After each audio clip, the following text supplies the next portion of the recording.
오늘 하나님께서 우리에게 주신 말씀은 로마서 12장 1절에서 2절 말씀입니다. 로마서 12장 1절에서 2절 말씀.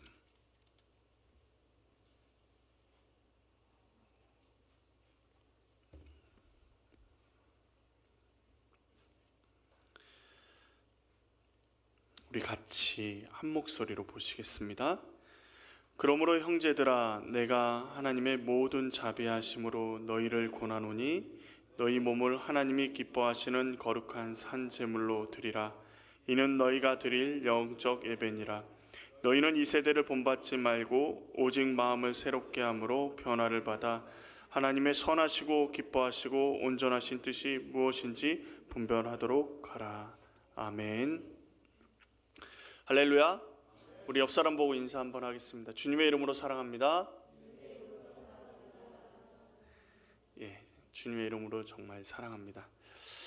우리 자신을 볼 때 정말 신앙생활을 잘하고 있는지 확신이 드십니까? 가끔씩 저도 제 자신을 볼 때 내가 과연 신앙생활을 잘하고 있나 이런 생각이 들 때가 있습니다.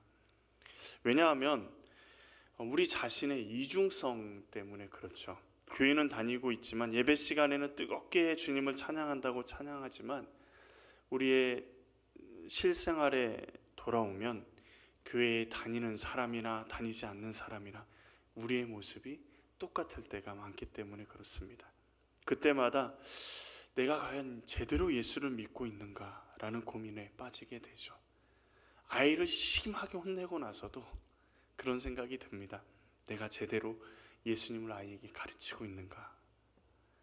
그런데 이런 고민을 하는 사람은 그나마 굉장히 하나님 앞에서 바로 서고 싶어하는 사람이죠. 그리고 올바로 살려고 몸부림치는 사람일 것입니다. 그러나 대부분의 사람들은 다른 신앙인의 모습 때문에 과연 신앙이 좋다는 것이 어떤 것인가? 예수를 잘 믿는다는 것이 어떤 것인가? 라는 생각을 하게 됩니다. 예수를 몇 대째 믿어왔다는 분이 다른 사람을 속이기도 하고 다른 사람을 음해하기도 하는 모습을 보이기도 하죠. 장로님이라고 하시는 분이 정치를 하면서 수십억, 수백억 불법 정치 자금을 받는 모습을 볼 때 권사님들이 청문회에 나와서 오래전 얘기지만 받았다 안 받았다, 자신이 정말 진짜다, 거짓말하지 않는다 라고 서슴없이 하나님의 이름을 가지고도 거짓말하는 모습을 볼 때, 목사라고 하는 사람이 돈과 여러 가지 죄 때문에 신문 지상에 오르내리는 그 모습을 볼 때 우리는 고민하게 되죠. 예수를 믿는다는 것이 무엇인가 라는 고민을 심각하게 하게 됩니다. 미국에서 의사로 교수로 성공한 삶을 사다가 하나님의 강권적인 부르심을 받아서 목회자의 길을 걷고 있는 손희영 목사님이라는 분이 계십니다. 아마 다 대부분 모르실 겁니다. 근데 이 목사님께서 한 책에서 신자를 5가지 분류로 나누어 놓은 것이 좀 인상적이었습니다. 이러겠지라는 생각을 하겠지만 5가지 분류로 나누어 놨는데요. 여러분은 어디에 속하는지 한번 생각해 보십시오. 첫 번째는 예수 그리스도를 자신의 구주로 모시고 그분을 사랑하며 그분을 기쁘시게 하는 삶을 살려고 애쓰는 분들입니다. 그리고 두 번째는 교회는 꾸준히 다니지만 확신이 없고 예수를 믿는 사람의 맛을 잘 모르는 사람들이죠. 그리고 세 번째 신자는 안 믿는 분들입니다. 교회 안에도 안 믿는 분들이 있다라고 이야기하죠. 말씀은 듣고 있지만 실제로 그 말씀을 에이 진짜겠어 라고 생각하고 아예 한 귀로 듣고 한 귀로 흘리시는 분들이죠. 주말에 친구를 따라 가족을 따라 교회에 나오지만 그냥 교회에 나오는 것이지 믿지 않는 사람입니다. 그냥 친교를 위해서 교회에 나오시는 분들. 이민교회는 많은 분들이 이런 분들이 많이 계신 것 같아요. 외롭고 쓸쓸하니까 교회에서 한국 사람들 만나서 같이 친교 나누고, 그런데 한국에 돌아오면 그렇게 열심히 하셨다고 이문교회 목사님한테 소개를 받았는데도 교회를 안 나오시는 분들이 종종 많이 있습니다. 네 번째는 예수님을 인정합니다. 믿는다는 얘기는 안 했습니다. 예수님을 인정하지만 그분만이 유일한 길이라고 생각하지는 않습니다. 이분들은 다른 종교에도 나름대로 구원의 도리가 있다고 믿고 있는 거죠. 그들이 기독교를 선택한 것은 특별한 의미가 없습니다. 그냥 접하기 쉬워서, 그냥 내가 처음 믿기로 결정한 것이 기독교에서 믿는 것이지, 불교나 이슬람이나 다른 종교에도 진리의 길, 구원의 길이 있다고 믿는 사람들이죠. 다섯 번째로는 지나친 종교적인 표현을 싫어하고 품위를 지키면서 그냥 착하고 편하게 살기 위해서 교회를 다니시는 분들입니다. 아이들의 교육을 위해서, 질적으로 조금 더 나은 삶을 위해서 교회에 나오는 사람들이죠. 세상의 목적을 가지고 교회에 나오시는 분들입니다. 자, 우리들의 모습은 이 중에 어떤 사람입니까? 나는 이런 사람이다 라고 확정 지어서 이야기하실 수 있는 사람이 있습니까?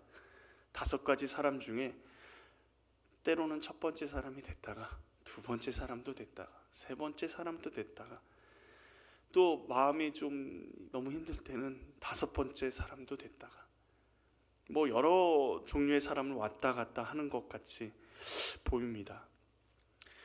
신앙으로 산다라는 것은 무엇을 의미하는 걸까요? 오늘 본문을 같이 묵상하면서 신앙생활이 무엇인가에 대해 깊이 묵상하고 결단해 보길 원합니다. 말씀을 같이 하나하나 천천히 살펴보기로 합니다. 1절 말씀을 같이 읽어볼까요? 다시 우리 1절 말씀을 같이 읽겠습니다.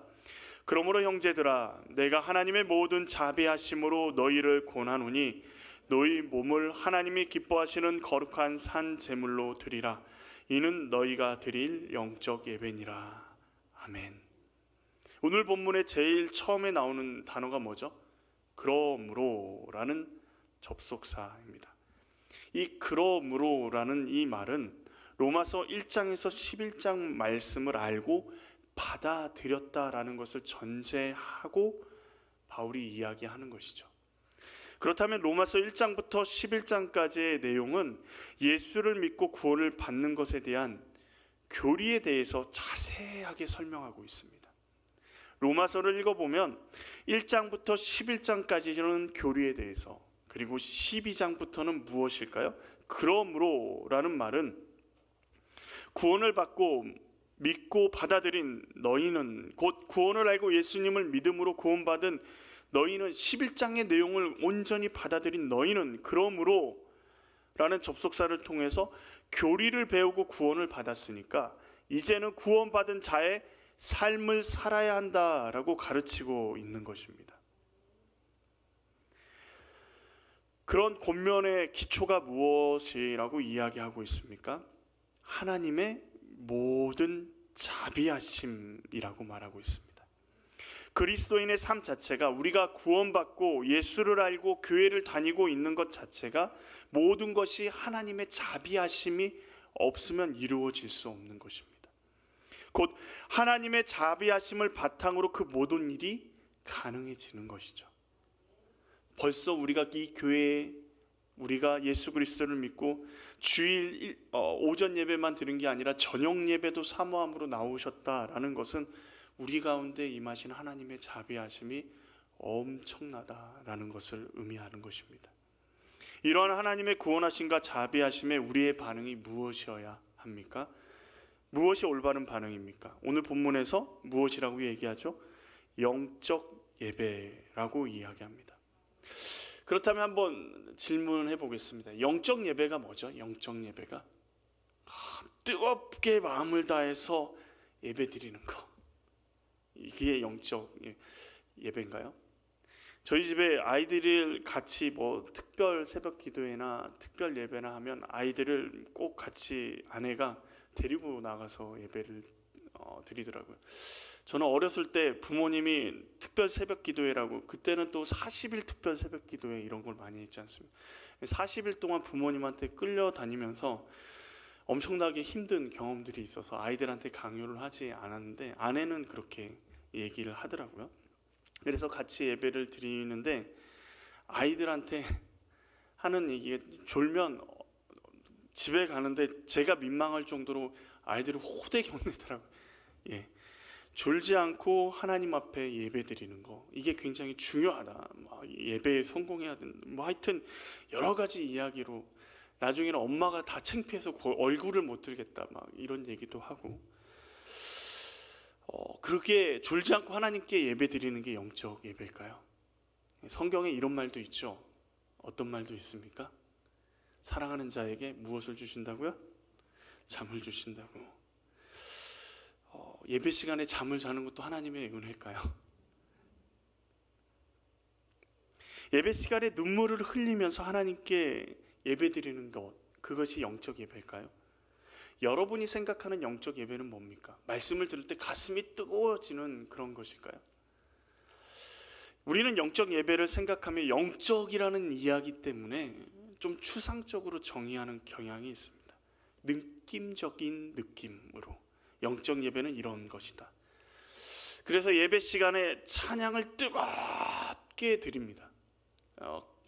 찬양 집회 가면 찬양을 뜨겁게 드리다가 말씀을 전하러 목사님이 나와서 아니면 선교사님이 나와서 말씀을 전하면 그때부터 그렇게 뜨겁게 찬양하던 젊은이들이 꾸벅꾸벅 졸립니다. 그리고 나오면서 우리는 정말 예배를 뜨겁게 드렸다라고 이야기를 하죠. 그들이 영적 예배를 드린 건가요? 그들이 생각하는 영적 예배는 찬양 시간에 하나님의 임재하심, 하나님의 은혜를 누리는 겁니다.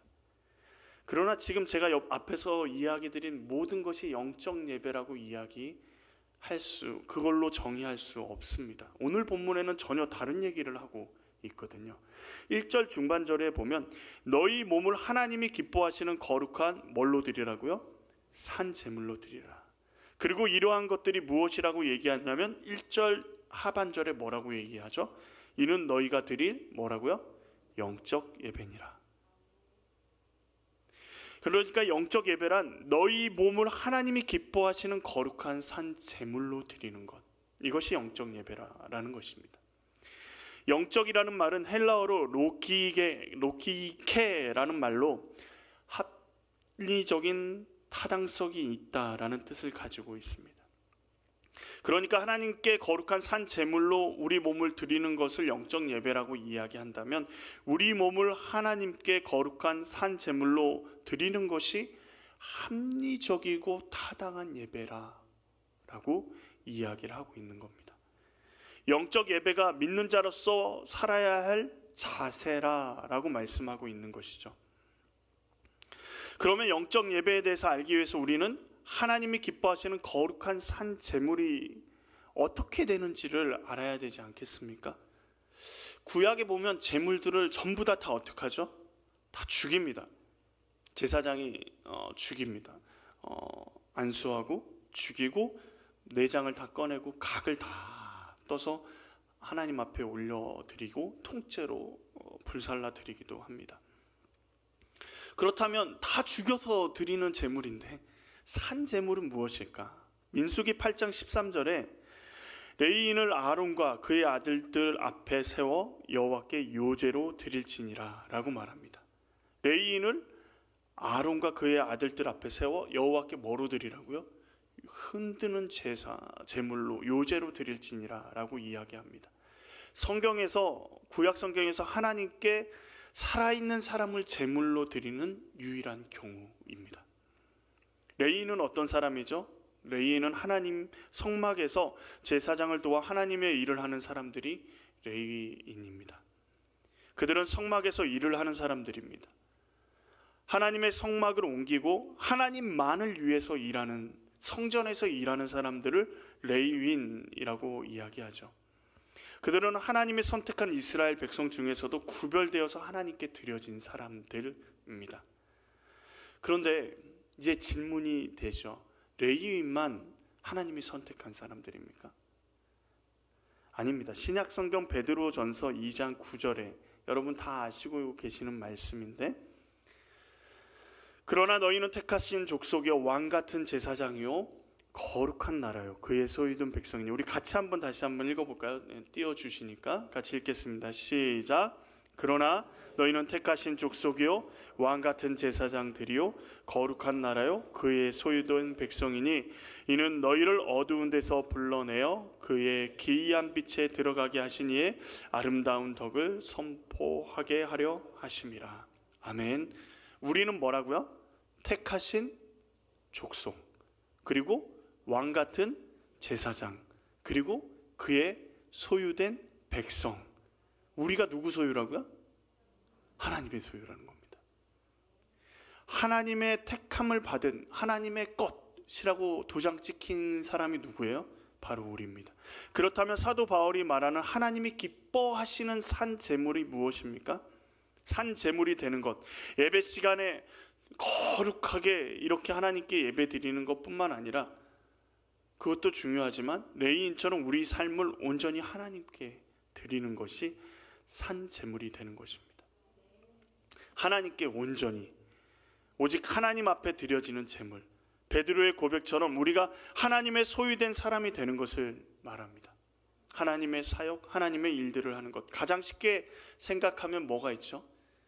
목회자들, 사모님들. 만약에 이 이야기들을 좀 이렇게 그냥 액면 그대로 받아들이시면, 문자 그대로 받아들이시면 지금이라도 신학을 공부해서 목회자가 돼야 되나? 아니면 뭐라고 또 생각하죠? 아니면 남편을 목회자로 만들어야 되나? 이런 생각도 하기도 하고. 우리 교회 출신의 목회자들이 신방을 하다 보니까 굉장히 많더라고요. 예.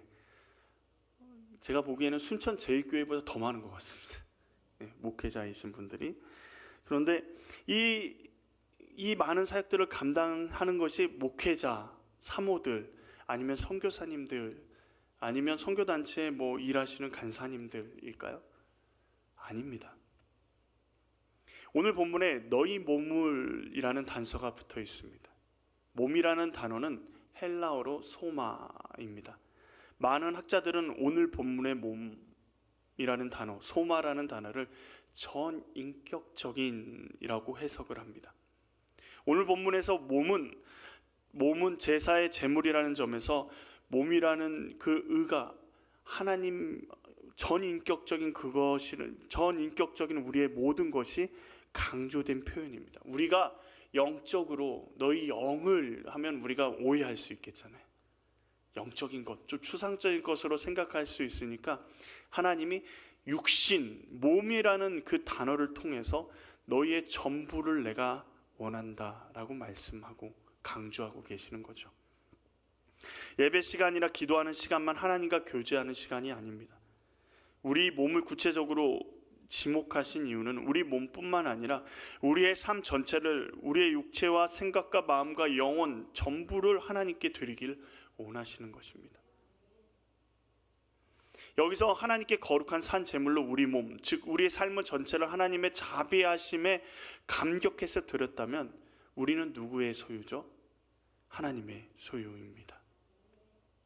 하나님의 소유. 그런데 우리 삶을 보십시오. 우리가 삶을 살아갈 때 마치 누가 우리의 인생의 주인인 것처럼 살아갈 때가 많습니까? 인생의 주인공은 나야. 바로 내 자신이 인생의 주인공인 것처럼 살아갈 때가 있습니다. 그 말은 무슨 뜻인 것이죠? 하나님이 우리 인생의 주인이라고 고백할 때도 있고 내가 내 인생의 주인이라고 고백할 때도 있습니다. 제가 강의를 좀 하다가 이런 질문들을 좀 자주 하거든요. 이 세상은 누구 것이죠? 하나님의 것입니다. 그죠? 저는 하나님의 자녀입니다. 하나님의 자녀, 하나님이 저의 아버지 되십니다. 그러면 권사님 집은 누구 거죠? 하나님 거잖아요. 그죠? 그러면 하나님이 내 아버지 되시니까 그럼 권사님 집은 누구 것도 될 수 있어요? 그럼 거기서 전부 다 멈칫합니다. 제 것도 될 수 있죠. 근데 제가 원하는 답은 목사님 것도 될 수 있습니다. 이거였거든요. 왜냐하면 이 세상은 전부 다 하나님 거잖아요. 하나님이 내 아버지 되시니까 하나님이 원하시면 언제든지 나한테 줄 수 있는 것, 이 세상의 모든 것들을 라는 것을 이야기하고 싶어서 그런 얘기를 하는데, 우리는 우리 자신에 대해서 그렇게 하나님 앞에 드리지 못할 때가 많아요. 하나님, 70%는 하나님 거고 30%는 제 겁니다. 하나님, 내 자녀도 90%는 하나님께 맡길게요. 그러나 10%는 내 뜻대로 하고 싶습니다. 이러면 10%는 내 뜻대로 될 것 같이 생각이 되어져요. 그런데 잘못 생각하시는 겁니다. 왜냐하면 우리는 하나님의 소유가 아니면 누구의 소유일 수밖에 없냐면 죄에 빚진 자로서 죄의 소유, 사단의 소유가 될 수밖에 없습니다. 하나님, 우리에게 간섭하지 마십시오 하는 순간에 우리는 우리의 것이 되는 게 아니라요, 하나님이 우리를 사셨지만 우리의 것이 되는 것이 아니라 죄의 소유가 되는 것입니다. 빛이 없는 곳에는 당연히 뭐가 임하죠? 어두움이 임할 수밖에 없는 거예요. 영적 예배란 뭐냐면 우리의 삶 속에서 하나님께 우리의 모든 소유권을 올려드리는 겁니다. 우리의 삶 전체를 드리는 것이 우리가 드릴 영적 예배인 것입니다. 만약에 우리가 하나님 앞에, 하나님, 이거는 정말 안 됩니다, 이것만은 정말 안 됩니다, 주장하는 것들이 있다면 아직 우리는 하나님이 기뻐하시는 산 제물이 되지 못한 것입니다. 그렇다면 영적 예배는 어디서부터 시작돼야 될까요? 영적 예배는 어디서부터 시작될까요? 막연합니다. 그렇죠?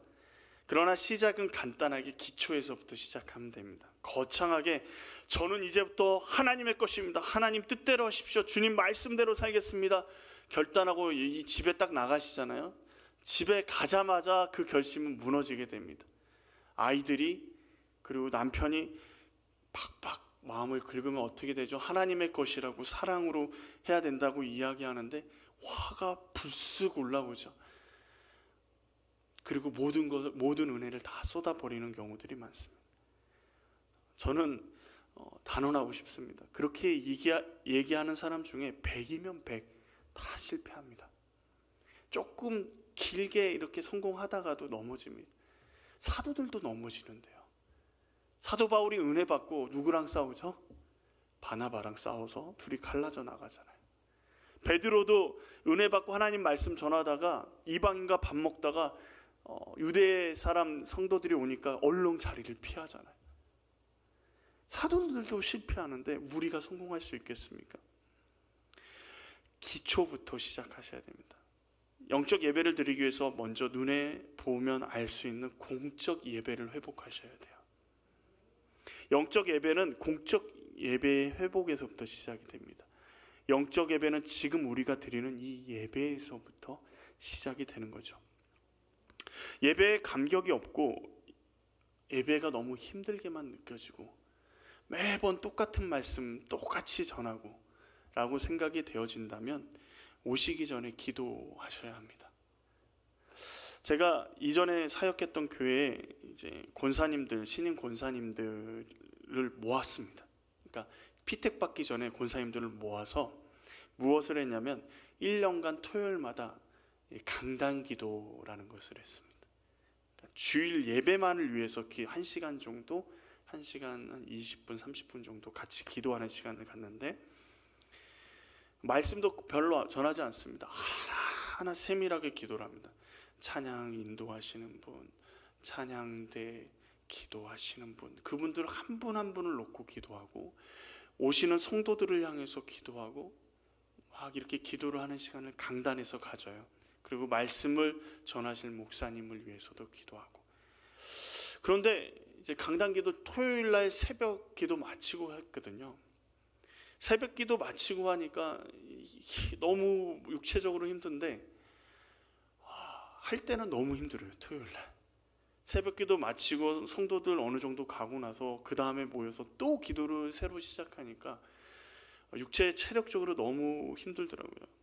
그런데 강단 기도를 조금씩 이렇게 하다 보니까 강단 기도를 하던 그때에 놀라운 은혜들이 있더라고요. 어떤 은혜가 있냐면 제가 먼저 은혜를 받더라고요.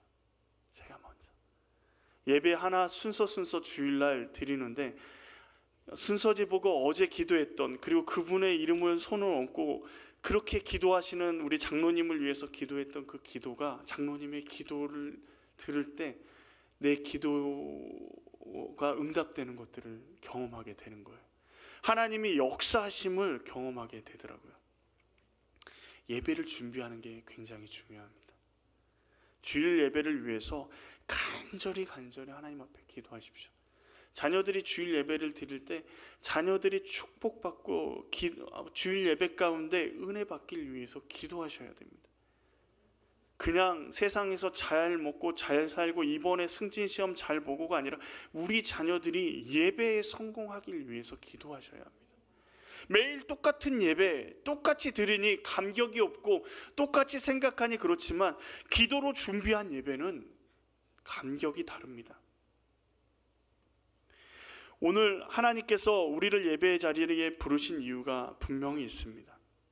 그 이유가 뭐죠? 우리를 사랑하시기 때문에 그렇습니다. 하나님의 사랑을 깊이 알고 나아가면 우리의 예배에 하나님의 사랑이 가득 넘치실 거예요. 예배는 생명입니다. 예배의 회복은 삶의 회복이 되는 것이고 삶의 주도권을 하나님께 올려드리는 장소, 올려드리는 시간이 예배 시간입니다. 예배의 기쁨이 없다면 우리는 주님께 나아가야 합니다. 어떤 목사님이 이런 얘기를 하더라고요. 자기 얘기는 아니에요. 제가 알기로는 이거는 자기 얘기는 아니고 그 목사님이 자기 얘기인 것처럼 얘기했지만 주어진 예화인데 어떤 한 분이 주일날 예배에 가기 너무 싫어가지고 엄마한테 그랬답니다.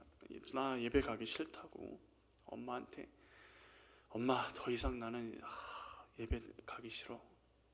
나한테 예배 가라고 얘기하지 마. 교회 가라고 얘기하지 마.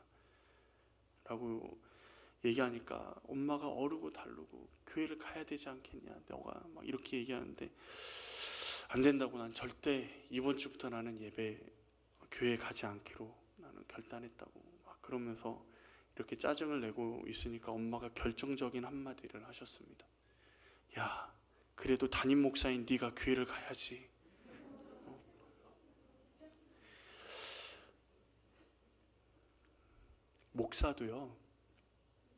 목사도 예배가 힘들 때가 있습니다. 어려울 때가 있고 마음이 어려우면 정말 힘들 때가 있습니다. 그 큰 교회에 있다 보니까 담임 목사님이 막 부목사들을 혼낼 때가 있거든요.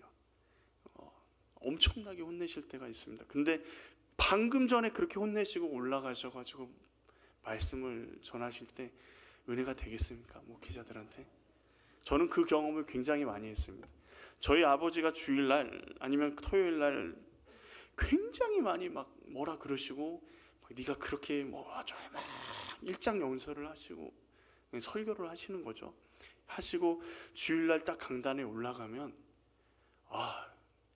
하나도 안 들리고 마음이 너무 상한 마음에 그대로 있습니다. 기쁨이 없어요, 예배에. 그렇게 되면. 그래서 목회자 가정을 위해서 많이 기도해 주십시오. 뭘 위해서 기도하냐면 잘 먹고 잘 살기가 아니라 예배의 기쁨을 잃지 않기 위해서 기도해 주셔야 됩니다. 그런데 제가 은혜를 받으니까 그리고 은혜 가운데 하나님 앞에 은혜를 누리기 시작하니까 20몇 년간 그렇게 맨날 혼날 때마다 잔소리처럼 얘기했던 그 설교 본문이나 그런 이야기들이 말씀으로 선포하고 있는 그 아버지의 말씀이 아버지의 말씀으로 안 들리더라고요. 하나님의 은혜의 말씀으로 들리기 시작하는 겁니다. 그 어떤 이유도 예배의 기쁨을 빼앗아갈 수 없습니다. 만약에 우리의 예배의 기쁨이 없다면 하나님 앞에 예배드리는 것이 우리의 기쁨이 되지 못하고 그냥 의무감에서 억지로 나와 있다면 주님 앞에 나아가셔야 합니다. 이거는 정말 심각하게 빨리 해결하셔야 될 문제입니다. 우리의 감정과 상관없이 주님 앞에 나아가셔야 돼요. 그래서 예배 전에 예를 들어서 싸우고 오셨잖아요. 가정에서 싸우고 오거나 심각하게 마음 상하는 일이 있다면 그때가 기회입니다. 은혜의 때가 드디어 나에게 왔다. 여러분 생각하셔야 돼요. 어떻게요? 내 예배 드릴 마음이 전혀 되지 않아요. 그때 우리 의지를 가지고 주님 앞에 나아가는 겁니다. 그리고 주님 앞에 그리고 내 자신에게 선포하는 거죠. 하나님이 나에게 온전히 하나님만 바라보고 예배하라고 하셨으니 내 감정도 주님 앞에 내려놓고 내 의지를 가지고 주님 앞에 나아갑니다. 주님, 저를 받아주십시오. 그러면 제 경험은 그래요. 어떤 경험들이 하나님이 어떻게 역사하실지 모르지만 그렇게 하나님 앞에 나아가면 하나님이 말로 할 수 없는 은혜를 쏟아 부어 주시더라고요. 내 마음이 너무 힘들고 지치고 쓰러지려고 할 때, 그리고 더 이상 하나님 앞에 예배드리고 싶지 않다라고 생각할 때 하나님이 나에게 예배하라고 명령하셨으니까 내가 예배자로 나아갑니다. 그렇게 하니까, 그렇게 하고 예배를 드리니까 하나님이 저를 더 깊이 있게 만나주시는 경험들을 했습니다. 예배가 힘드십니까? 기쁨이 없다면 주님 앞에 의지적으로 나아가십시오.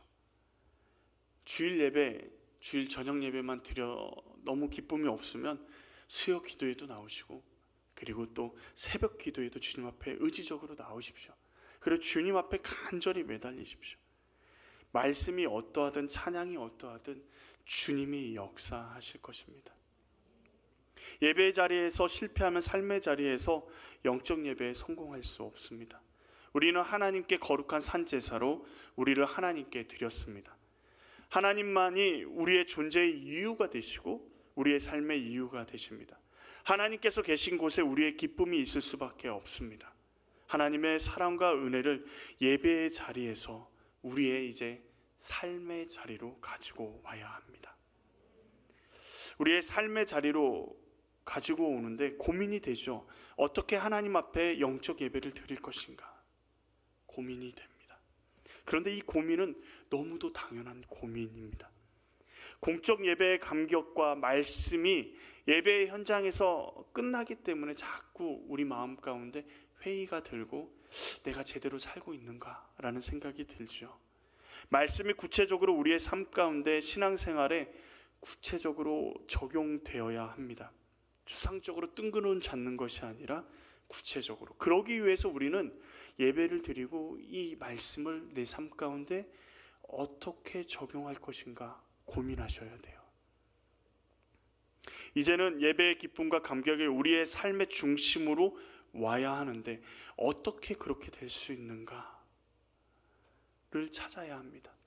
사랑을 하면 만나는 시간마다 그 사람을 만나는 시간에만 그 사람을 생각하나요?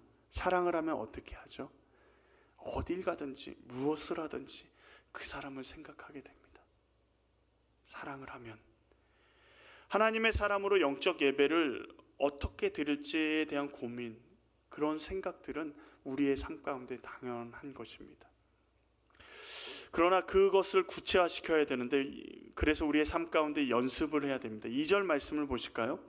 너희는 이 세대를 본받지 말고 오직 마음을 새롭게 함으로 변화를 받아 하나님의 선하시고 기뻐하시고 온전하신 뜻이 무엇인지 분별하도록 하라.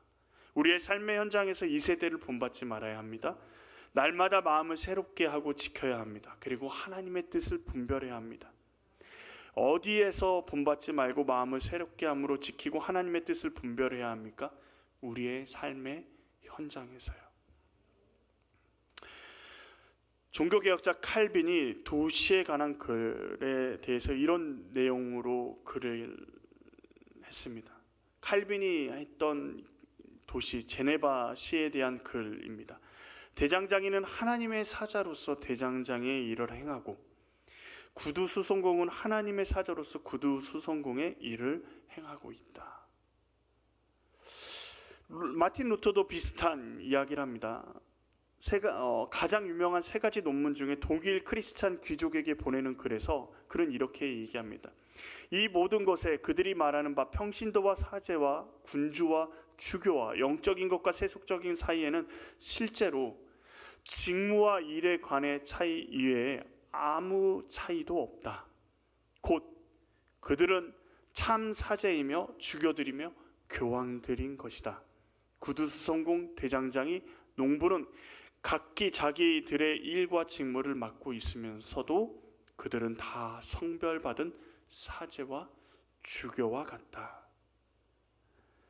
삶의 자리에서 성별받은 하나님의 사람으로 살아내는 것이 우리의 모습이다라는 것입니다. 그것이 하나님께 영적 드릴 예배라 말씀하는 것입니다. 우리는 주인이 아닙니다. 하나님이 우리의 주인이십니다. 아직 영적 예배를 드리지 못하는 영역, 즉 하나님께 온전히 드리지 못하는 부분이 있다면 하나님께 온전히 드리십시오. 영적 예배는 그리스도인이라면 너무도 합리적이고 타당한 자연스러운 일입니다. 우리 표를 한번 읽어볼까요? 뭐죠? 복음의 사람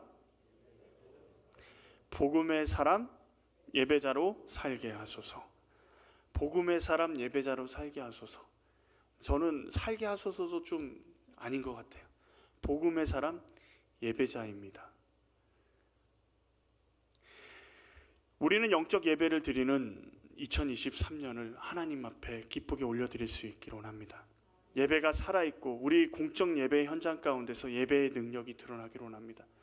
우리 사모하기를 원합니다. 우리의 예배 가운데, 우리 복음사랑교회의 예배 가운데 하나님의 놀라운 역사들이 일어나기를 원합니다.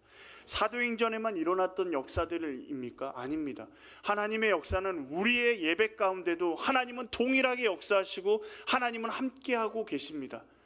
하나님이 동일하게 역사하시고 함께 하시는데 사도행전에는 일어나고 왜 우리 복음사랑교회는 일어나지 않습니까? 우리가 준비되지 않았기 때문입니다.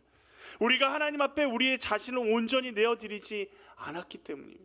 하나님 앞에 온전히 내어드릴 때 하나님의 놀라운 역사하심을 우리의 삶 가운데 분명히 보게 될 줄로 믿습니다. 기대하십시오. 하나님 앞에 우리의 모든 것을 다해 나아갈 때 하나님의 놀라운 역사하심이 우리의 삶 가운데, 먼저 우리의 예배 가운데 일어나게 될 줄로 믿습니다.